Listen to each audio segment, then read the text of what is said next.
Decía el genial García Márquez que la única prueba concreta de la existencia del hombre es la poesía. Siguiendo la estela del gran escritor recientemente desaparecido, me voy a atrever a decir que hemos venido a este acto sencillamente a darle la razón, a intentar subrayar con nuestra presencia y la de todos ustedes esta afirmación tan sentida y tan rotunda. Es un placer darles la bienvenida a esta presentación en sociedad de una nueva criatura de Juan Francisco Santana. Esta especie de bautismo laico, mediante el cual el autor comparte con sus potenciales lectores buena parte de su ser.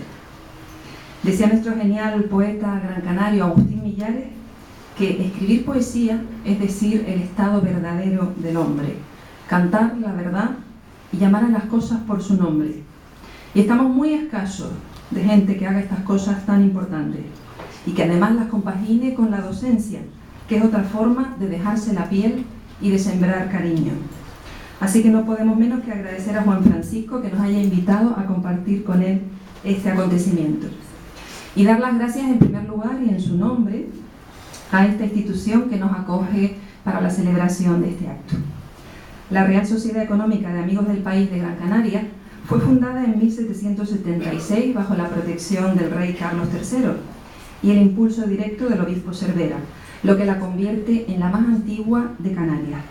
Siempre ha sido su finalidad contribuir al desarrollo de Gran Canaria en todos los aspectos y, por supuesto, uno de ellos es apoyar las manifestaciones culturales de todo tipo. Dice mucho de este lugar el hecho de que la edificación esté presidida por el monumento a don José de Viera y Clavijo, gran poeta y exponente máximo de la Ilustración canaria, que fue director de esta Real Sociedad durante 20 años. Actualmente la presidencia la ostenta don Tomás Van de Valle de Sotomayor. En nombre de la institución va a dirigirnos la palabra en primer lugar don José Díaz Saavedra, vicesecretario de la Real Sociedad Económica de Amigos del País. Muchas gracias. Tendría que decirles simplemente que por encontrarse en Madrid don Tomás Van de Valle Sotomayor, director de la Real Sociedad Económica de Amigos del País de Gran Canaria, me toca a mí darles la bienvenida a tu casa. Muchas gracias. Juan Francisco Santana. Juan Francisco es socio honorífico de la Escuela Luján Pérez, que participa también en la organización de este evento. Esta entidad centenaria merece todo nuestro respeto y admiración por su continuada labor en la creación artística y cultural, contribuyendo a promocionar la ciudad de Las Palmas de Gran Canaria en particular y por añadidura las Islas Canarias. Su director es actualmente don Orlando Hernández Díaz, escultor, cuya trayectoria en las artes plásticas ha merecido, entre otros galardones, el Premio Canarias de Bellas Artes 1984. Y tiene la palabra don Orlando Hernández Díaz.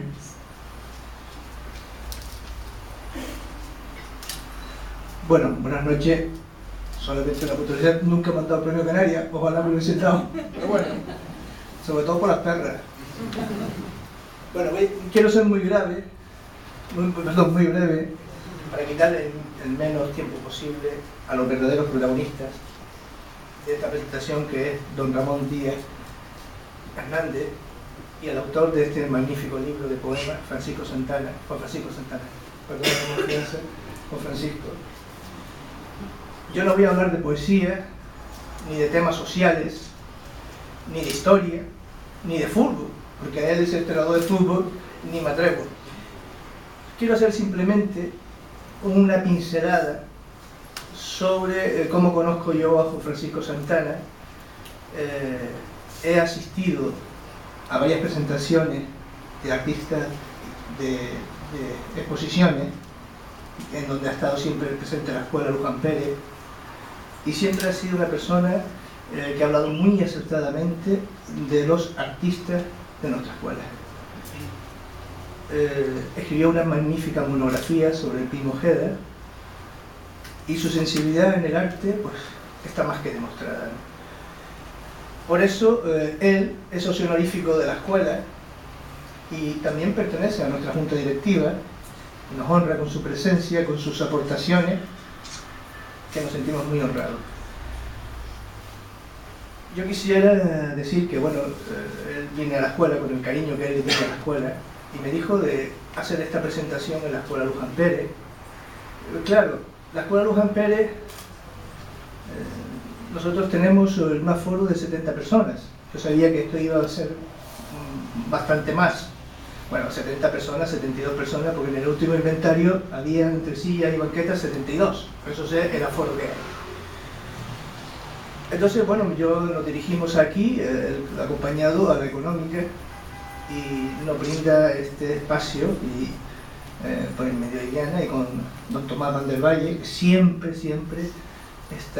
tiene con la escuela, la diferencia hacia la escuela, no con don Tomás Van der Valle, sino la Económica, a lo largo de la historia de la Escuela Luján Pérez, siempre fue la verdadera protectora, junto con el Museo Canario, de nuestra institución.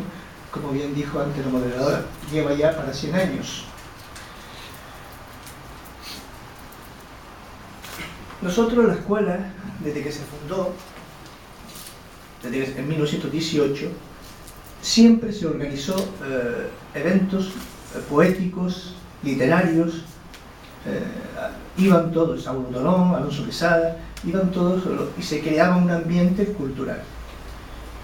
Creo que la escuela tiene que retomar, aparte de la pintura, la escultura, estas iniciativas.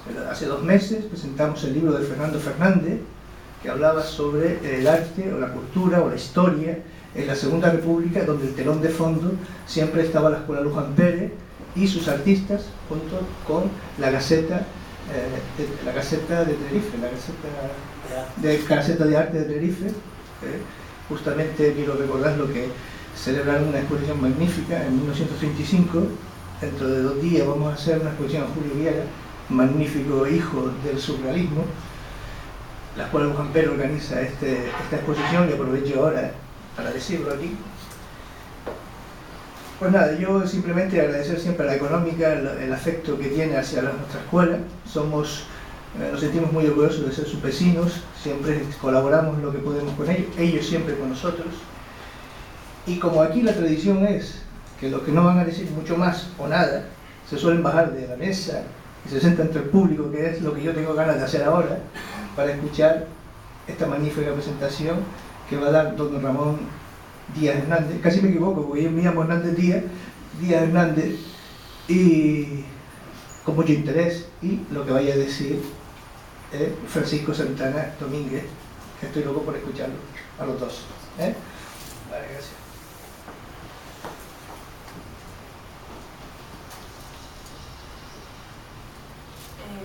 Antes de escuchar a don Ramón, vamos a irnos un poco con la publicación, y el primer mensaje que nos transmite un libro es la imagen de sus cubiertas.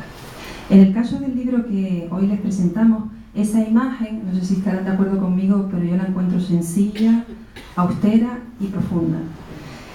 Y hay tanta cercanía entre el poeta y el artista que creó esta imagen como la puede establecer los lazos de sangre, ya que el autor del diseño es Javier Santana Domínguez. Él es pintor y escultor y tiene el mérito de ser un artista autodidacta. Cuenta su hermano que Javier comenzó a desarrollar su creatividad desde muy niño, haciendo esculturas de barro. Algunas de aquellas esculturas que todavía están en la casa familiar tenían un marcado carácter surrealista, con la dificultad que supone crear este tipo de obras sin un maestro que guíe los primeros pasos. Surgían de su mente creativa ante mi asombro y admiración, dice Juan Francisco. Entre los reconocimientos públicos de Javier podemos citar el primer premio de pintura de la Casa de la Cultura del Ayuntamiento de Valle Seco y el primer premio José Aguiar de pintura concedido por el Cabildo de La Gomera en 2009. Si es tan amable y se acerca hasta este atril, Javier Santana Domínguez.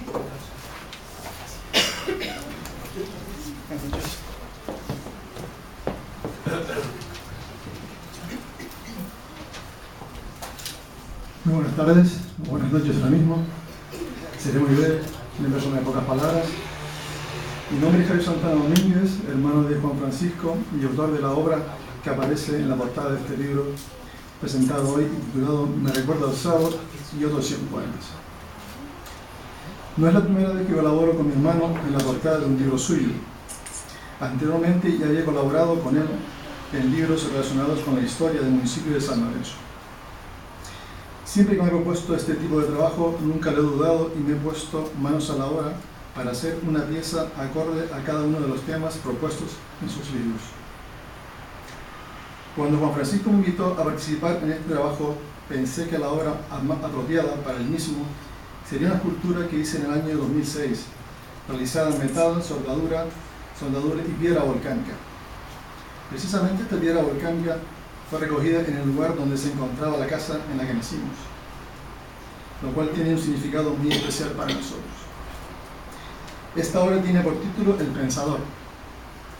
Si buscamos el significado de la palabra pensador, una de sus descripciones sería persona que se dedica a estudios muy elevados y profundiza mucho en ello. Y es allí donde veo reflejado a Juan Francisco, al cual le dedico esta escultura. Me siento muy orgulloso de haber colaborado una vez más con mi hermano y les invito a que disfruten de este hermoso libro. Muchas gracias y buenas noches.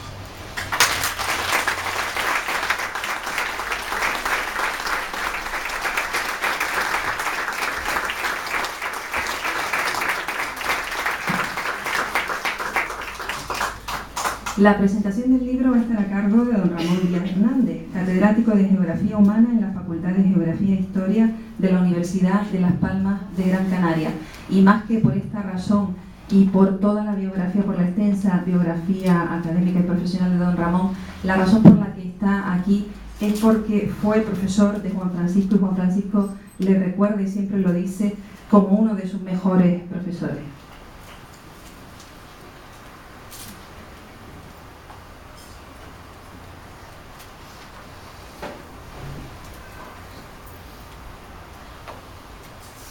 Buenas noches, distinguidos amigos, apreciado Juan Francisco, muchas gracias de nuevo por haberme invitado a presentar este libro.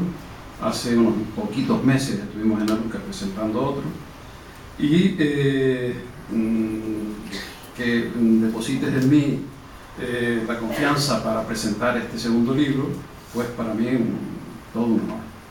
Espero no defraudarte y a ustedes también, por supuesto. Me recuerdo alzado y otros poemas. El título del poemario que presentamos aquí hoy en sociedad ya es de por sí suficientemente expresivo. Me recuerdo alzado y otros 100 poemas. ¿Quién no ha oído alguna vez viejas leyendas sobre los antiguos canarios que se ocultaron en la escarpada geografía de nuestra tierra o en sus densos bosques rebelándose contra todo tipo de imposición? Pese a quien pese, la memoria de los alzados guanches no ha desaparecido. Al contrario, ha pervivido hasta hoy en nuestra cultura popular, a pesar del ocultismo y el olvido por enterrar nuestras tradiciones. Los alzados, a los que tanto temieron los conquistadores hispanos en la época inmediatamente posterior a la conquista, se convirtieron en amotinados en la época en que las luchas contra los caciques, el hambre y la subsistencia en los siglos XVII y XVIII pues constituyeron un capítulo importante de nuestra historia. Posteriormente se asigna el calificativo de alzado a los republicanos escondidos que fueron perseguidos con saña por la dictadura franquista, y hoy día la palabra alzado se amplía, se extiende calificando a todas aquellas personas que por pensamiento, por acción, tienen un carácter indomable, inconformista, disidente, rebelde o simplemente luchador. Como se puede apreciar, Juan Francisco Santana proclama indisimuladamente en este libro su adscripción al significado primigenio, pero también al significado ampliado de alzado, es decir, se define a sí mismo como una persona inconformista, disidente, indignado, rebelde e insatisfecho, y lo demuestra fehacientemente en sus 23 poemas Me recuerdo alzado, que subtitula Poemas históricos reivindicativos. En ellos el autor recorre nuestra geografía y nuestra historia mediante un cuidado ejercicio de memoria histórica que reabre viejas heridas que nunca cicatrizaron, como fueron la conquista de Canarias por los castellanos, la extinción de la cultura neolítica masí, la desaparición de los vestigios aborígenes, la represión y la guerra civil, la cima de Tinama, los campos de concentración, la recuperación de San Lorenzo de Tamaraceite, la paz, la guerra, la defensa del medio ambiente, los oprimidos del mundo, los animales y las plantas. Estos poemas nos vienen a confirmar que la poesía es, además de arte que enriquece al ser humano, una forma de resistencia, porque es utopía, es belleza, es ternura, rebeldía, arenga, panfleto, bálsamo y hasta veneno que hiere. Con la poesía no vas a cambiar el mundo, ni a transformar súbitamente el comportamiento de las personas, pero sí contribuye al enriquecimiento interior de todo aquel que alguna vez se le acerca. La belleza y la ternura son armas de destrucción masiva que dañan más de lo que solemos suponer a los dictadores, a los malos gobiernos, en definitiva a los poderosos. Piensen ustedes que por alguna razón la dictadura argentina lo primero que hizo cuando tomó el poder por las armas fue prohibir el Principito, que es un concentrado de ternura más bueno que el pan.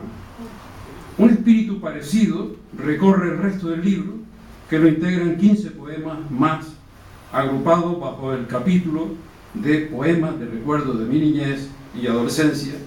Prosigue en las 29 composiciones que Juan Francisco Santana agrega a esta publicación con el título de Poemas de Canto al Amor, así como salta también a la vista en los 33 poemas más que añade en esta publicación bajo el epígrafe de otros poemas y que en total suman la graciada cifra de 100. Son en conjunto escritos misceláneos, cargados de sueños, de palabras terapéuticas y de ilusiones que resuelven de alguna forma las tensiones que suelen establecerse entre la realidad, el deseo, las frustraciones, los éxitos y el poema. Sueños rotos, infancias perdidas, presencias y ausencias queridas.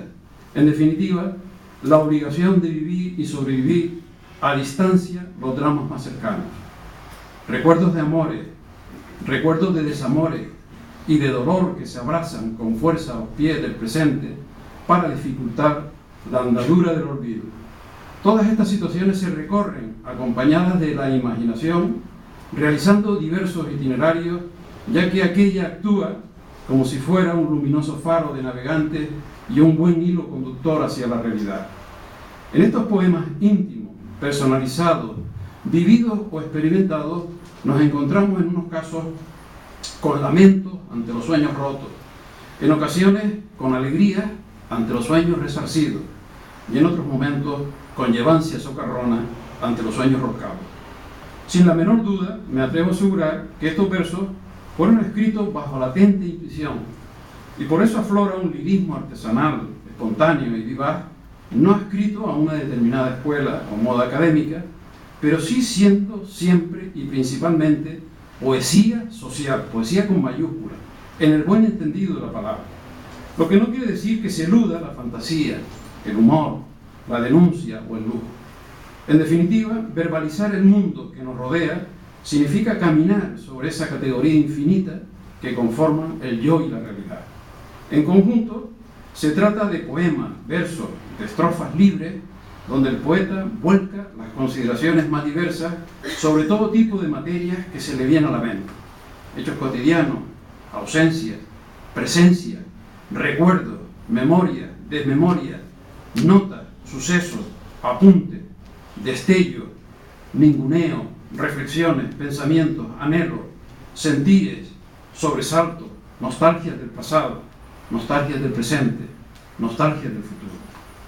Ego, lenguaje, filosofía, sistema, memoria, tiempo, pasado, sueños, sueños logrados, sueños anhelados, conciencia, eros, ciencia, poesía, historia, política, amistad, amor filial, amor maternal, amor fraternal, camaradería, vínculo vecinal, apego social, amor a nuestra tierra, odio al mal gobierno, el mar, el amor a Canarias, abuso, atropello, naturaleza, imposiciones y despotismo, ecología, paisaje, todos esos son de alguna forma los centros de atención, los centros de interés, los temas preferidos por su autor, por solo citar las áreas que centran prioritariamente su interés literario y su desarrollo emocional. En este libro hay de todo. Para ser exactos, aquí se tratan muchas cosas valiosas y rehumanizantes que pueden o no interesar al lector más exigente. Los libros politemáticos tienen la ventaja de que siempre pueden disponer de alguna cosita que llame la atención del lector más avesado. Los libros monotemáticos corren el riesgo de desilusionar al posible lector que no sienta afinidad por su contenido. Aquí, sin embargo, se dan las dos situaciones a la vez y no resulta chirriante, antes bien lo contrario. Por lo que hay que ser muy cínico, muy indiferente, o peor aún, haberse preparado a conciencia para no verse concernido por alguna de las situaciones que se reflejan en este poemario. De ahí la pertinencia de esta pregunta retórica. ¿Qué son en verdad estos versos artesanales? ¿Un taller de escritura? ¿Un gimnasio espiritual para desarrollar la musculatura emocional? ¿Un elixir prescrito para ampliar la capacidad intelectual? ¿Una enciclopedia íntima? ¿Un atlas de emociones? ¿Un repertorio filosófico? ¿Un sermón admonitorio? ¿Un ritual de iniciación para individuos apáticos? ¿Una guía temática no turistizada? ¿Un libro de autoayuda? ¿Un ejercicio de ternura? ¿Una bodega de pensamientos, efluvios y sentires libres al viento? ¿Una borrachera de lecturas con resaca almibarada? Es difícil dar una respuesta categórica a una pregunta de tan largo recorrido. Intentaremos, no obstante, dar pistas para no perdernos en tan intrincado bosque, al modo de las miguitas de pan que Pulgarcito iba arrojando para no perderse en el bosque en el famoso cuento de Marra. Sin la menor duda, los versos que aquí se publican y la pequeña explicación preliminar que generosamente ofrece el autor a modo de guía en cada poema responden a un proyecto preconcebido y es el producto acabado de una serie de fases reflexivas y proactivas. En estos poemas hay evidentemente creación, reflexión, ficción, sello y rúbrica de certificado administrativo, fe de vida y acta notarial sobre el proceso creativo. Aquí el autor apura el lenguaje hasta hacerlo destilar palabras hermosas, palabras éticas, palabras emocionales que animen y emocionen a los justos, tanto como consigan erosionar el poder de los poderosos, debilitar a los injustos y desarmar a los déspotas. Son poemas, en definitiva, que al igual que el aire limpia la mirada, abre el corazón e introduce en el alma la primera luz del día. Para el poeta, en el mapa de su vida, sus ojos son catalejos que vierten su mirada en lontananza, en donde la riqueza expresiva, la hondura de la mirada y la originalidad de una trayectoria se rastrean en los versos fabricados con sumo cuidado, en donde su voz está siempre alerta y vigorosa, aunque se quiebra en momentos dados, se sumerge en los abismos cavernarios como un guadiana, pero emerge con brío a la superficie y penetra en territorios inexplorados. Al vivir de lleno en un estado de gracia, tocado por la inspiración y la efervescencia, escribe de forma versicular, celebrando la vida, el amor, la amistad, la libertad, anhela una nueva épica no desligada del canto lírico, y su frescura, su vitalidad y su apertura al mundo, donde nos alecciona a resistir y a exigir cambio, justicia, igualdad y progreso. Nos anima a vivir sin desperdicio y a diseñar el futuro sin nostalgia. No se estanca nunca, avanza y progresa, pues cada poema da la impresión de que es un ejercicio de superación. Es, por decirlo de alguna manera, mejor que el anterior. Como decía José Ángel Valente, la palabra poética es una palabra abierta, por lo que tú desciendes a las infinitas capas de la memoria. Eso es lo que hace nuestro poeta a lo largo de este libro, medirse con el tiempo y con todas las adversidades, e intentar expresar aquello que solo puede expresarse a través de la poesía, a través de la palabra. Consciente de que en la posmodernidad solo se puede ser poeta crítico, aquel que con su palabra crítica critica a la realidad, y es ahí en donde la poesía encuentra sentido y en donde reside su auténtica grandeza. No hace de este mundo perdido el centro de su existencia, le interesa más el mundo que nos espera que el que nos ha arrebatado. El futuro es aquel que construimos ladrillo a ladrillo con anhelos del presente. Y ese futuro, inexorablemente, tiene que llegar y tiene obligatoriamente que ser mejor, más justo y más bello que el mismo presente. La belleza y la memoria son productos renovables, al contrario que el petróleo. Cuanto más usamos la belleza o la memoria, más abundancia de ambas atesoraremos. El oficio literario, como le sucede al carpintero, al fontanero, cuanto más se practica, más pericia se obtiene. Y todo poema no es más que un acto de presencia, de repetición y de perfeccionismo. Todo lo dicho es aplicable también a los lectores, a nosotros los que leemos estos libros, pues la contemplación y la lectura de cosas bellas también nos hace a su vez mejores personas. En estos versos, insisto, hay tensión lírica entre la realidad y los sentimientos asusados por un agudo sentido de la responsabilidad civil que infunde a toda esta obra. Un filo crítico y autocrítico que lo hace entrañable y le abre las puertas de la gratitud al dar voz a los que no la tienen. Estos poemas que están a su entera disposición a partir de ahora nacen por alguna razón y a veces no son más que escritos en una interminable noche de pesadillas e insomnio, de amanecida después de una celebración festiva, o sobrevenidos en algún momento de inspiración. Otras veces, más que escribirlos intencionadamente, son ellos solos los que te vienen a buscar y te encuentran en cualquier momento y en cualquier lugar. En alguna ocasión hasta que te pueden pillar desprevenido, sin papel ni bolígrafo, y tienes que grabarlos en la memoria, en donde suelen alojarse hasta su descarga definitiva en la computadora. Hay en estos versos ecos de Viera y Clavijo, hay soplos de Diderot y hay rabia de Agustín Millares, que amalgaman poesía, arenga y rebeldía, pero también filosofía, ética, pensamiento, lucha y compromiso. Se escribe por insatisfacción, por amor, por resentimiento, por odio, por humillación, por ternura, por venganza o por belleza expresiva, para animar a la gente a caminar, pero también para animar a la gente que se cansa en el camino.